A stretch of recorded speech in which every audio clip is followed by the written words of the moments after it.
Charlie. No, officer, the ribbons don't go there. Squirfwumble. No, sorry, I didn't mean to sit on the trifle. Hoppity, hoppity, hoppity, hoppity, hoppity. Really drastic, my ears are made of caterpillar's toenails! Oh.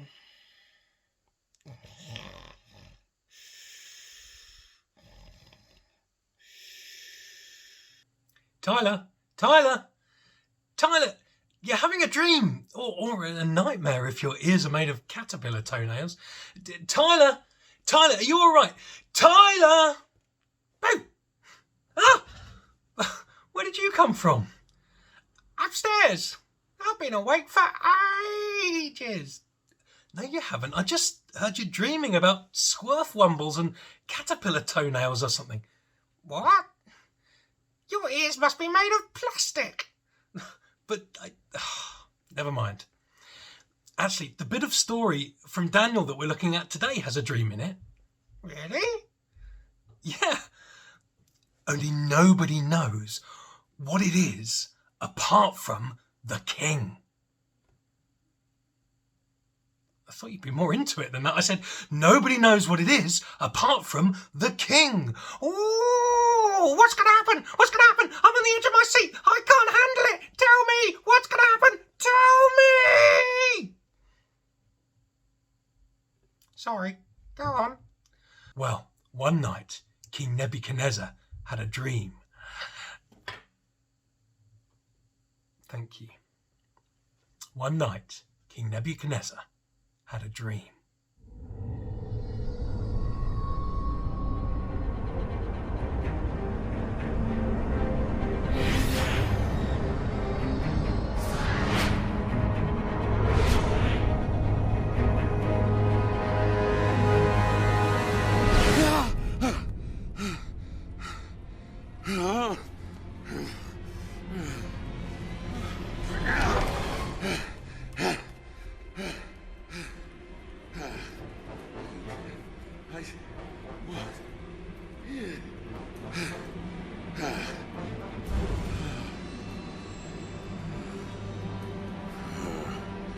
Guards!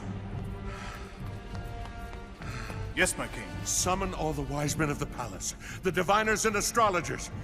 Bring them to me. Now! At once, my king.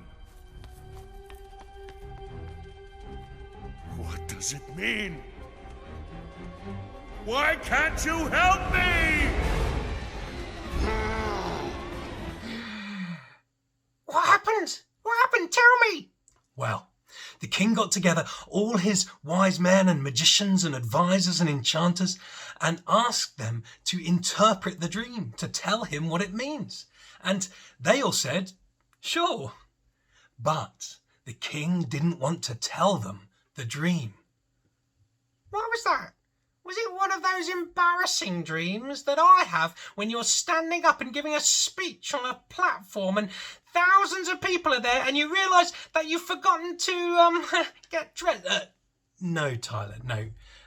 He wasn't embarrassed to tell them.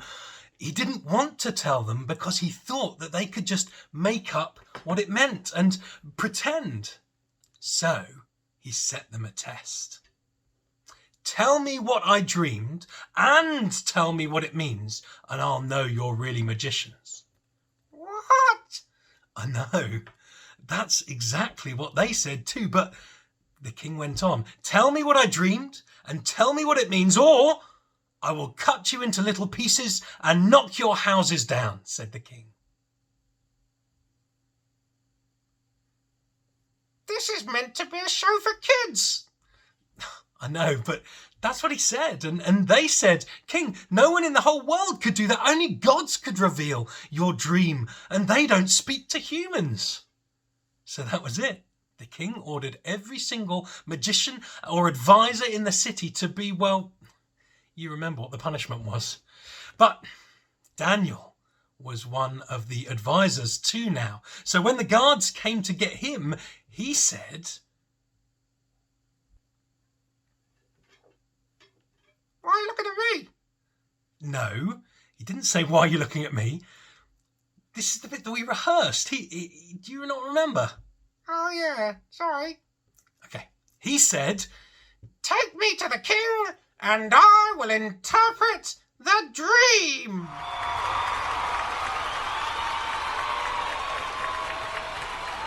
and when the king asked Daniel, can you tell me what I dreamed and what it means? Daniel said, No, but.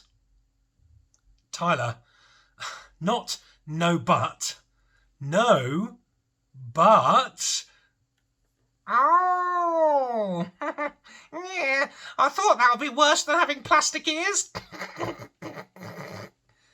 Quite. Anyway, when the king asked Daniel if he could tell him his dream and what it meant, Daniel said, No, but God can. and Daniel went on to tell the king what God had told him the dream was all about. So, what was it? Well, it's quite long and the content isn't really that important. You have to tell us. Okay, here goes. Daniel said, Your Majesty looked, and there before you stood a large statue, an enormous dazzling statue, awesome in appearance. The head of the statue was made of pure gold, its chest and arms of silver, its belly and thighs of bronze, the legs of iron, and feet partly of iron and partly of baked clay. While you were watching, a rock was cut out, not by human hands. It struck the statue on its feet of iron and clay, and smashed them. The iron, the clay, the bronze, the silver, and the gold were all broken into pieces and became like chaff on a threshing room floor in the summer. The wind swept them away without leaving a trace, but the rock that struck the statue became a huge mountain and filled the whole earth. Yeah? And what did it mean? Really? Okay, here goes. Daniel said, You are that head of gold. After you, another kingdom will arise, inferior to yours. Next, a third kingdom, one of bronze, will rule over the whole earth. Finally, there will be a fourth kingdom, strong as iron, for iron breaks and smashes everything. And as iron breaks and smashes everything into pieces, so it will crush and break the others. Just as you saw, the feet and the toes were partly clay and partly iron, so this will be a divided kingdom. Yet it will have some strength because of the iron in it. Even as you saw, iron mixed with clay. As the toes were partly iron and partly clay, the kingdom will be partly strong and partly brittle. And just as you saw the iron mixed with baked clay, so the people will be a mixture and will not remain united. In the time of those kings, the God of heaven will set up a kingdom that will never be destroyed, nor will it be left to other people. It will crush all the other kingdoms and bring them to an end, and it will endure forever.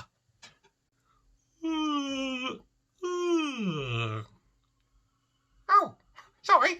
So what did it mean then? Well, to make sense of everything, you'd have to read the rest of the Bible. But like I said, the dream wasn't really the point I was making. Our theme is trust, isn't it? And this is one time that Daniel really trusted God. He didn't know what he was going to say, but he stepped forward. Even though the king was going to cut him into little pieces and knock his house down. Which I suppose isn't that bad, because if you were cut into little pieces, you wouldn't really need a house. Quite, but even though he was scared, Daniel trusted God. And if Daniel could trust God when his life was on the line, then we can trust God when we're worried or when we feel nervous. Well, I'm convinced.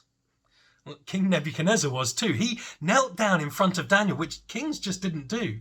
And he said, Daniel, surely your God is the King of kings, the Lord of lords, the revealer of mysteries. Ah, I needed a revealer of mysteries the other day when I was trying to work out factors of 42 for Mr. Jameson. Well, I'm sure he wouldn't have cut you into little pieces and knocked your house down if you got it wrong. I don't know. Well, I do. He's very nice. But actually, that is another time that we can trust God, isn't it? Not about the knocking your house down thing, but if there's something that we don't understand, it can make us really worried. It can make us upset, especially with homeschooling, but we can trust God that he'll help us. We may not understand something yet, but he can help us keep calm, not worry, and keep going or ask someone for help until we do get it. It's quite good knowing the revealer of mysteries, isn't it? Tyler, it is. Well, that's it for today. But until next week. Goodbye, and God bless.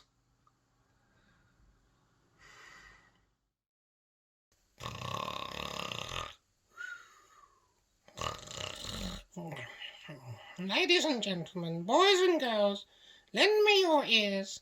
I've come here today in front of all of you to make this important speech. I want to tell you that, hang on.